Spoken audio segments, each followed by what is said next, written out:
Welcome to the Michigan State Dynasty. If you guys missed it, I posted a poll over on my YouTube community post, and the team that got the most votes for the Dynasty this year was the Michigan State Spartans, what I thought would be an interesting Dynasty to begin with on College Football 26. I don't think it's going to be the most difficult rebuild. I don't think it's going to be the hardest possible series that we could have picked. I mean, that would obviously be like Delaware or Missouri State. But I still think this has the potential to be a really, really fun rebuild. You might be thinking, they're 84 overall, they're really solid, but they haven't been all that good in recent history. They had that one really good year under Mel Tucker, I believe, in 2021. They almost made the playoffs despite 2 losses, missed out on it, won the Peach Bowl, but since then, things haven't been so hot. Mel Tucker went downhill very fast. The Mark D'Antonio days are well past the Spartan program, and Mel Tucker lasted 2 seasons after that 11-win year, and then he was out of town. They brought in Jonathan Smith, who, don't get me wrong, 5-7 was a solid starting point. It looks like he's trying to actually build something, but in this reality, the Spartan community was not ready to wait, so they brought in rookie head coach Willie Allen. Now, you might be thinking, that sounds a little bit familiar, and you would be correct. Willie Allen was the star running back of our Kansas Dynasty just all the way back in like 2021. If you didn't catch that series, go back and watch it.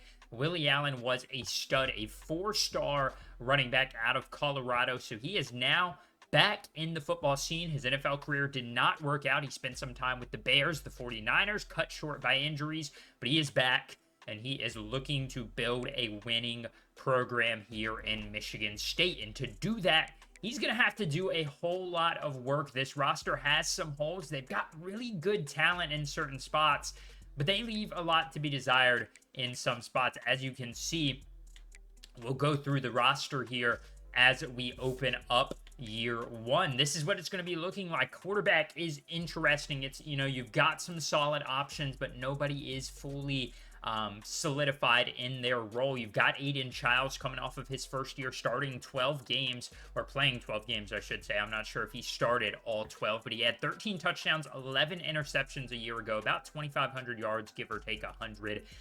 Lower than that, I think he was about 2,400 actually, but he's not solidified himself as a star just yet. He's very, very talented, don't get me wrong. He's got a very good arm, and he's a dual threat guy that can run around. 86 speed, 88 acceleration. Last year he had about 225 yards on the ground, and that's taking into account being sacked as many times as he did. As you know, they actually get rid of the yardage when you're sacked in college. So Aiden Childs is a interesting guy, and I think he's got some good talent. He's got good physical abilities, downhill, extender, option king, dot, and mobile resistance, and star dev.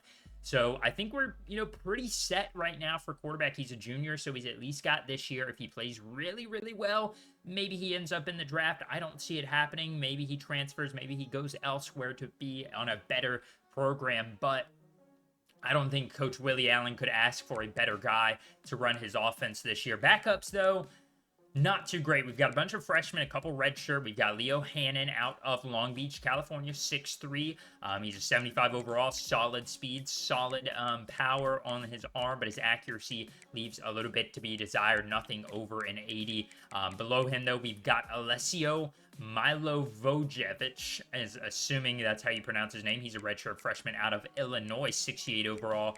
Very solid passing abilities. He's a pocket passer, and then kind of similar to him, we have Rylan Jesse, a redshirt freshman out of San Diego, California, who's got solid throw power, but outside of that, he's very, very raw. I don't see him making too much of an impact here at Michigan State, but who knows, maybe he'll surprise me. Both of these guys, I should mention, have impact abilities. Now, at the running back position, Michigan State actually was, they did not return their top 2 running backs from a year ago, Nate Carter and Kayron Adams. Now, don't get me wrong, those guys were solid. They didn't do a lot, though. They both played in all 12 games. They both had about 120 rushing attempts for the season. Kayron Adams slightly better at 700-ish yards, 650-ish yards on about 4.9 yards per carry. Nate Carter about 500 yards on about 4.3 yards per carry, but he did have 5 touchdowns compared to Adams 2. Both of those guys are gone. Both of those guys have moved on. I believe both of them graduated, maybe. I think both of them were like, last year guys. They have played in college football for a very long time. So now, this is an open back room. They brought in Elijah Tolliver out of, I believe he played for Sacramento State, I want to say. It could have just been Sacramento. They brought him in. He's kind of been the lead back now going into the season, and he's a redshirt senior. He's not a guy that's going to wow you with his speed or his athleticism. He's just a good playmaker. It's kind of going to be a running back by committee room again this year. Mekhi Frazier, sophomore, he was on the team last year. He only ended up with about 7 attempts on the ground for 21 yards, so not the greatest, but very, very low volume. He's a bruiser. He's strong, solid strength, solid ball carrier vision. He's a good all-around guy. And then you've also got Brandon Tullis, another guy from the team last year, had about 7 carries in the season all last year and about 20 yards. So not a lot of experience here between these two guys, but they brought in Elijah Tolliver as a veteran, as a guy that's been around the block. He's going to come in and hopefully play really, really well. But don't get me wrong, there's some promise in this running back room. Jace Clarizio out of East Lansing, Michigan, a true freshman, so don't expect him to come out and play every single game this year. But he's an East-West playmaker. He's got impact dev. The rest of these guys have normal or impact as well. But he is a true freshman. He's got solid speed, solid strength. Could get it up a little bit. He's not, the strongest guy. He's definitely way below these guys, but they've been around the block a little bit. He is just a true freshman. So give him time to grow, to get muscle, and get into college football as a whole. I'm excited to see what Jace can do for this team. I think next year, going into next season, he can definitely be a very, very good contributor to this offense. Fullback, we're not going to use a whole lot. I know Michigan State does run it some, or at least they did in the past. Maybe they haven't been as hard on running as they used to be. So maybe we'll get him in there for some blocking plays. And this is the exciting part.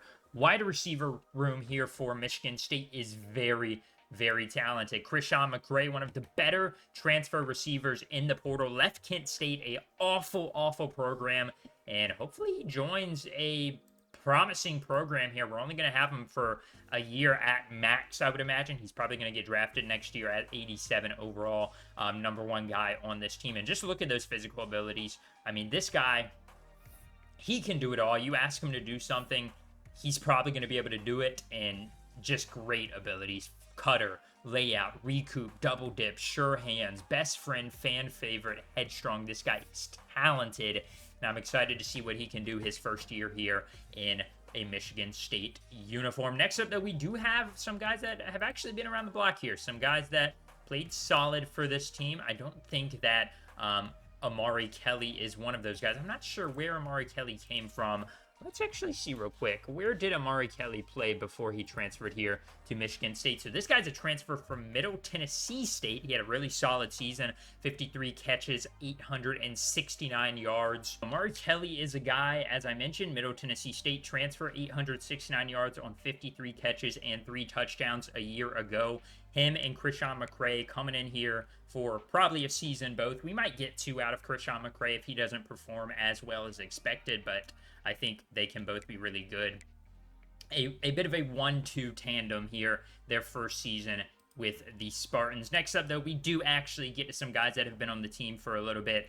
We've got Nick Marsh, the sophomore receiver out of Detroit, Michigan. So a bit of a local guy here, as he is a 84 overall, 91 speed. He's going to be a good speedster next to Krishan McRae and Amarion Kelly. I think he is, definitely a bit of a raw talent so far, but he has star development, so I think we can definitely develop him as we move across to this dynasty, assuming he doesn't transfer. The transfer portal goes really, really crazy this year when it comes to guys like that. As the rest of the room, you'll see here Rodney Bullard, Alante Brown, Evan Boyd, and Braylon Collier, a couple of young guys, and a couple of veterans down here, Rodney Bullard and Alante Brown, 2 veterans that have a bit of experience around the block. So I'm very excited to get them the ball. Next up is the tight end room. Very, very good. I mean, Jack Velling, potentially one of the best tight ends in the country this year, senior. He's got all the abilities you would want. Gold balance, bronze 50-50, cutter, sure hands, very good guy. And he's just a physical route runner for his archetype. So I'm excited to get the ball to him. We're going to be working our offense around this guy because he is so good. Last year, actually didn't really play for them. I mean, surprisingly enough, he's a really solid player, but didn't get a lot of run for the Spartans a year ago. He had 36 catches, 411 yards, so that's really solid. But I think for his talent, he could be a whole lot better than that, and we'll see if he's able to do that here in his senior year of college. Behind him, we've got some other guys that we're going to look to develop, get some time on the field, but this tight end room is old. We're going to need to supplement them, and we're going to need to bring in some recruits or transfers because we've got 2 seniors and 2 juniors, and you never know with the juniors, they may be transferring. So Michael Masunis out of Arizona, Brennan Parachek out of Michigan, and Caden Schickel out of Fredericksburg, Virginia. Left tackle, offensive line struggled a year ago. We're going to hopefully see some improved play from these guys. At the left tackle, though, we've got sophomore Stanton Rammel and Rustin Young, a freshman. So a very young offensive line room there at the left tackle. Left guard, we've got Christian Phillips and Gavin Broskis, I think would be how you pronounce that. 2 juniors, and then we also have a freshman, Andrew Dennis. Down here at center, we've got the best guy on the offensive line, probably Matt Golbin, 82 overall. Behind him, it's a couple of, younger guys, a couple of raw talents, Tamar Williams, Cole Dellinger, Cooper Terpstra. But Matt Golbin is a redshirt senior. He's a very good guy, and I'm excited to see where he goes. Caleb Carter at right guard and Luka Vincic, 2 guys that will be battling it out to get that starting spot. One's a senior, one's a junior. We'll see which one of them takes over. And then the big transfer, they beat out Ohio State for this guy, so I'm hoping he's a very solid option there on that right tackle side. Connor Moore, junior. I'm not sure where he transferred from, but he sits at an 80 overall. Ashton Lepo and Charlton Lanuski there. As we now get to the defense, sitting at the left edge, we've got a very talented junior, Jalen Thompson, a power rusher guy.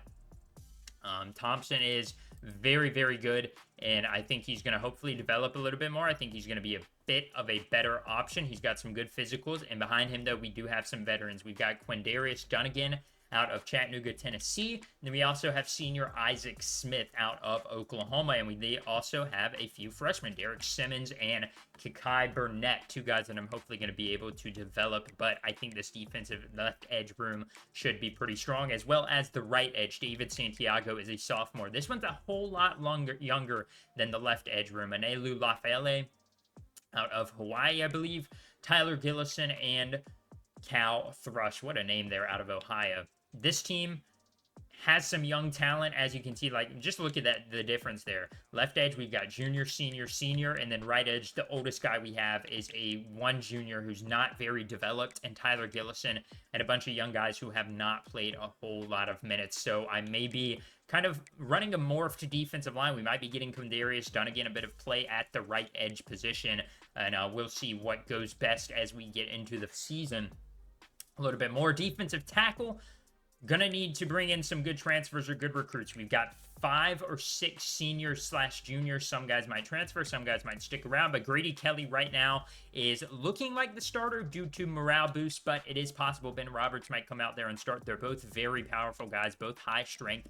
Ben Roberts, though, very impressive. He's got 94 strength, so, and 85 power moves, so I'm interested in that. Awareness and play recognition does go to Grady Kelly, so we're going to have a bit of a battle. Don't also count on Alex Van Sumeren. So we've got a good rotation. I think we're going to be able to bring in guys when other guys are tired and count on them.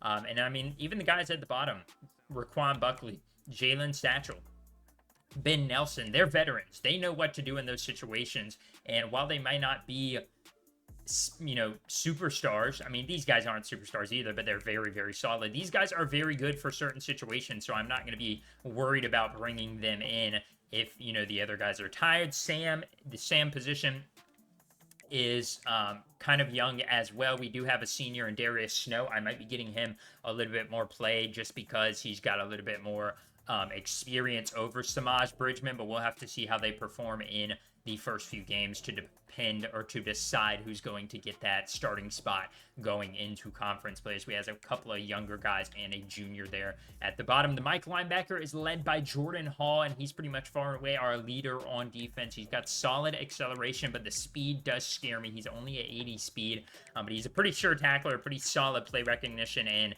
what is his man coverage and zone coverage is solid enough that I'm going to trust him to be that leader. I'm going to trust him to make those calls. Hopefully we can develop a guy like Dane Drexel, maybe upgrade the speed, get him a little bit faster, and we'll have him kind of learn underneath guys like Jordan Hall. At the Mike position, the Will position, we've got Wayne Matthews III, a redshirt senior out of Maryland. He is 85 overall. Once again, far and away the best option there. But once again, very slow. 80 speed, 86 acceleration. Very good tackler, though.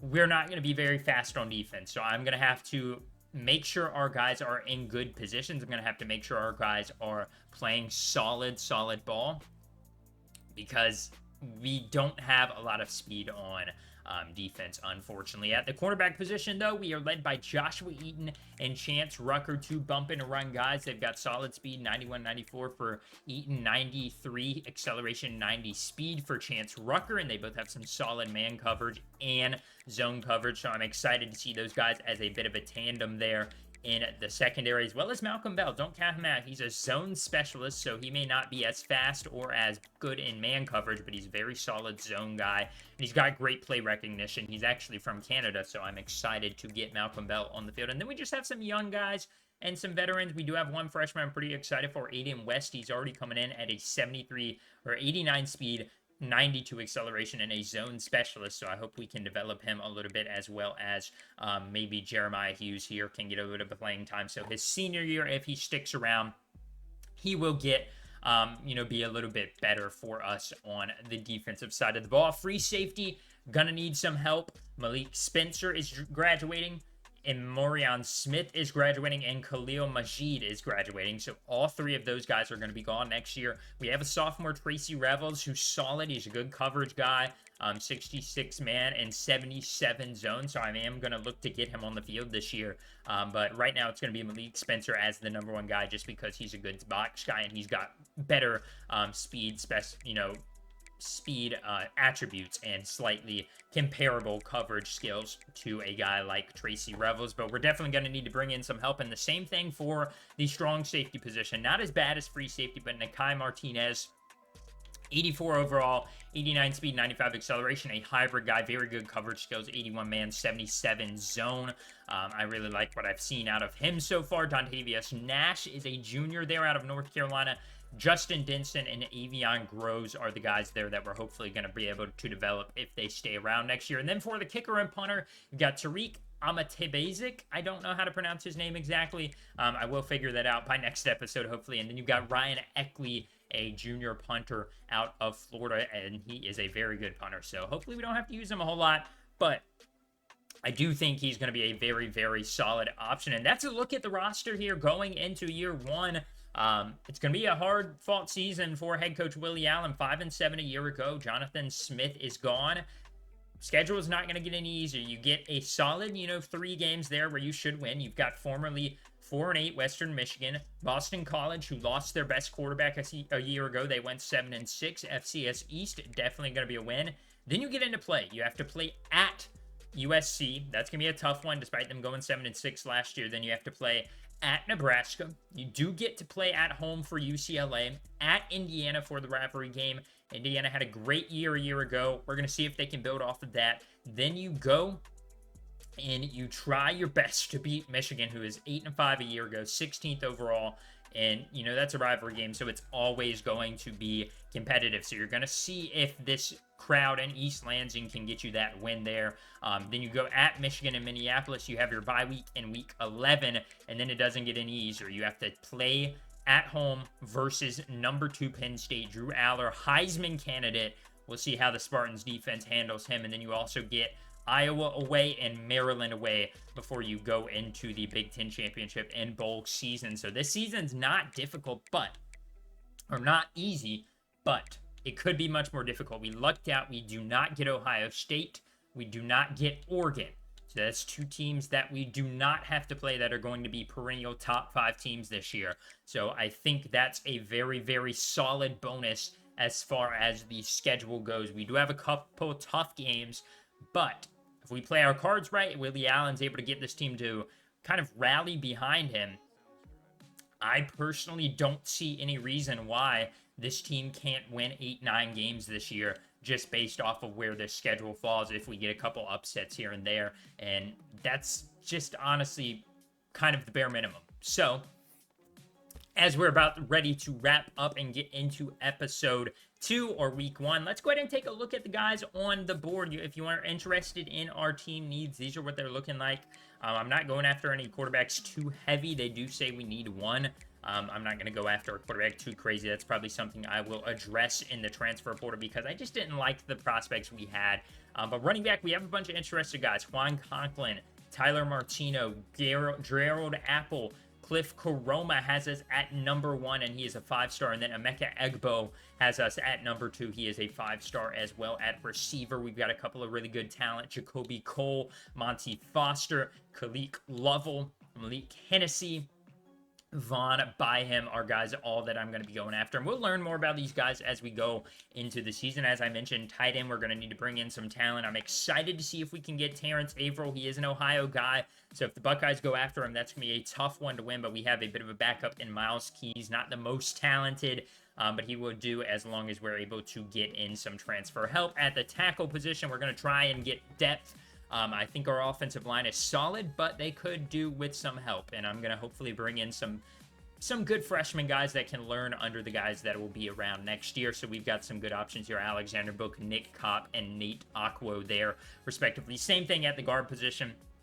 Tresman Meek, Jeff Shaver, and Al Berry, all there are guys that we're going to bring in. We're not going after any centers at the moment, but the defensive line is a big position of need. So Colt Morton, Von Rubin at the edge, and the defensive tackle, we're going after Marcellus Singleton. Really like what I've seen out of him so far. He's a 6'3 defensive tackle, power rusher out of Ohio, so hopefully we can convince him to kind of come to us over the Buckeyes there. Next up, you've got Geo Titus. He's a very good Mike Will guy.